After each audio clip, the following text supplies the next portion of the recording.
In 3, 2, 1. Hi, welcome to today's first episode of Sincerely Spiritually Spoken with Nasia. First things first, this came so unexpected. I know this has been highly anticipated, but it's honestly a dream of mine that was put on the back burner for a while. When God calls, you have to just answer. I also came on here thinking I was going to give all my credentials and give you guys this background story of who I am and why you should listen to the things I want to talk about and just kind of who I think I am. But at the end of the day, I feel like that's one of the biggest problems when it comes to evolution of self is just trying to paint a certain image or be a certain image or just be somebody that you think you have to be instead of just showing up authentically you, prepared, unprepared, and just letting your truest self lead you. So on this podcast journey, I do think I plan to talk about all things health, wellness, growth, evolution, healing, self-discovery, pretty much everything under the sun. I know that today's day and age, we have like a million podcasts everywhere. We have everybody talking about everything, but I want this to be a very safe place for people of all races, all ages, all backgrounds to just feel seen, to feel heard, to feel related to and relatable, as well as just create a platform where we're just real and we're honest and we're not putting the facades on. We're not trying to be anything. We're not stressing ourselves out to be perfect because honestly, that's just like I said, one of my biggest problems, and I'm sure most of us, especially with social media and technology advancing and all these, just all the money, all the things. I guess I'll kind of let you guys in on where I am in my journey in authenticity, as well as kind of what my meaning of it is and just how I like to represent myself, I guess. And bear with me because today I'm a little nervous. Like, I'll get comfortable. I'll get the personality out there, but today we're just gonna keep it a little corporate because I'm a little nervous. The best thing to do right now is just feel the fear and do it anyway. And that's what I'm encouraging y'all to do. It's the start of the year. Let's just knock it out. We're just gonna do everything that we're scared of. Because then what? With authenticity, what I'll say is I've always had this strong sense of knowing who I am. My parents have always told me I'm super independent. I was never really wanting help. I never really wanted to just be told what to do. I was just very strong-willed from birth, pretty much. And I do remember from a young age getting into large environments with lots of kids and people. And I've always been observant as well. So I always used to just pay attention and see kind of throughout specifically elementary school, how people were developing their personalities or acting like the next kid. I just learned kind of the facade that is formed very early on. And I was able to see it and why a child was worried about these type of things. I don't know. But I think that I also gravitate towards those that I could see that had a little bit of their own light. Just the people that were not trying to overdo it, the people that were not trying to show up and be seen, draw extra attention to themselves. I feel like I naturally just always were more inclined to hang out with people that just kind of had that same sense of self that I had.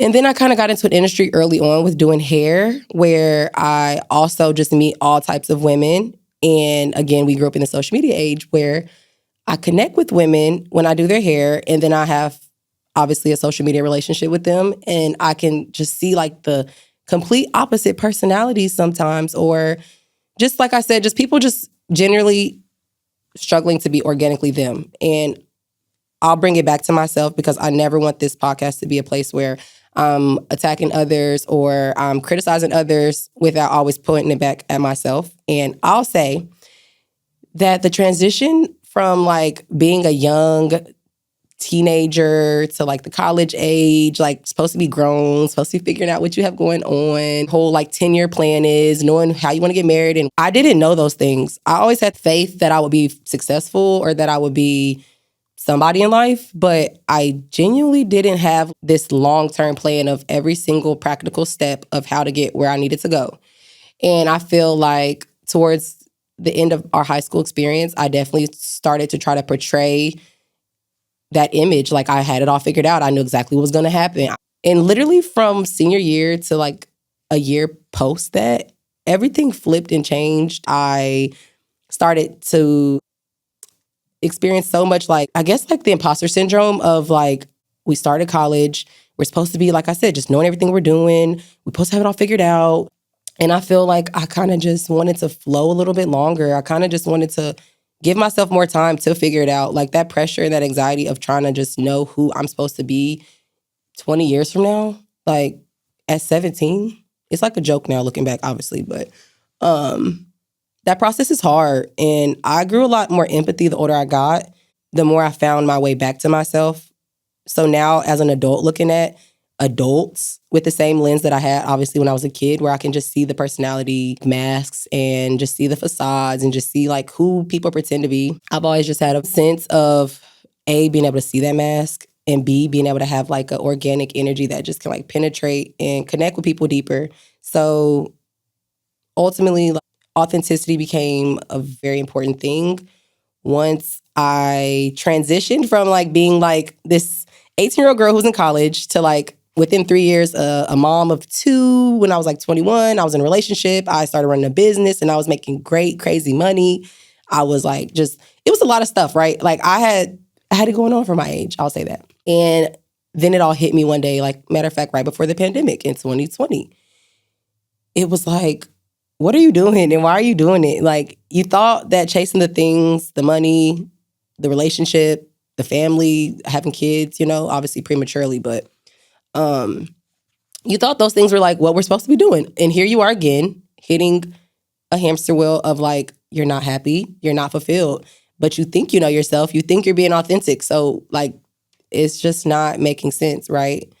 And I feel 21 years old, once I decided to leave my relationship and create a new reality, that is when I made a commitment to myself that authenticity would be something that I stand for. I would never try to do the best thing or the right thing or the picture perfect thing. And authenticity also is important because we're taught that, love is the highest frequency. Love is very important, which it is. And I also embody a lot of that. And I definitely think that we should care a lot about our hearts. But recently, I think science has proven it as well, that authenticity surpasses love because there's a cap with love where you're still in performance. When you're doing something out of love and you're obviously sacrificing yourself or, making compromise or being thoughtful or just extending yourself, you're still sometimes going against your true, authentic self. And this connection piece was very important because I consider myself a great person. I consider myself a selfless person, a thoughtful person, someone that people can rely on, someone that people can call at the drop of a dime. I'm always there. I just thought I was a great person. And I am. But being a good person, being in a society where you're taught to be something or who you're supposed to be, how you're supposed to do it, those two things from a young age blend into that mask, the same mask that I'm thinking I'm escaping just because I think I know myself, right? So after I transitioned out of that relationship and I decided to just be fully myself, the wheel started turning and I feel like my relationship with God got a lot stronger because I really had to be honest with myself for the first time that I don't know what I was doing and I don't know where I was going. And I started early on and got all this money flowing in and had the kids and had the boyfriend. And, it just, like I said, none of it made sense at that moment. And so at that point, God kind of gave me a sit-down conversation, obviously not literal, but I feel like the message I received at that point during a lot of prayer and a lot of reflection was just finally admitting to myself that who I thought I was supposed to be in the world and who I'm trying to be in the world still isn't working for me. And God kind of put on my heart that this was now a different space of our relationship where now I would have to genuinely lean in and learn who I am through him to be able to understand my purpose in life. And I thought that I had a certain relationship with God because I was taught about God and, you're taught to pray and you're taught to have the relationship that we're generally all taught. But this is kind of where my spiritual evolution took place because as well as questioning everything that I thought I was supposed to do, I began to question religion. I began to question theology and just history and just socialism and just literally everything under the sun. I just was like at a point, this was 21 years old in 2020, right during the pandemic season.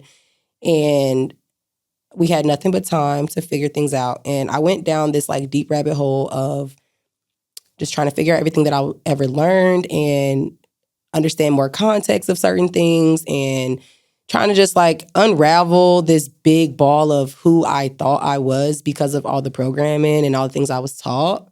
And so obviously during this podcast, there's going to be so much breakdown of everything that I'm saying now where it'll make sense. And I'm sure that you guys will relate to exactly what I'm saying. But that story background was important because I feel like that's the only thing that really needs to give me the credentials to have a space like this where I can talk to you guys and let you guys know that my heart posture is always turned towards just being you and learning you and understanding you. This mumbo jumbo, like crazy process of just self-evolution and growth requires authenticity first. And so that's why, like I said, I feel like this episode was supposed to be mostly about authenticity and just talking about my journey of getting there. And where I think I'm at, I guess, to sum up this episode is I'm definitely in a place where I know that I cannot say no to me. If there's any situation, if there's any person, place, or thing, or an experience or an opportunity, as like today, I just feel like I can't say no to myself. Even if I know that I'm scared, even if I know that I don't know what comes next, even if I don't think I'll be the best, I'm just trying to work through all the perfectionism and all the overthinking and all the, like, just wanting to show up as what I guess I think everyone else best is. And now just focus more on always showing up my best and honoring me the most. And I pray that throughout this podcast experience, each week we could talk about more and more things and just dive more into what that process looks like and how to reach true peace, true happiness, true wellness, the true riches, especially in times like today. I feel like that's important for people to know and connect back with true values. So I'm very excited for this journey. I do think I have a lot of things to talk about.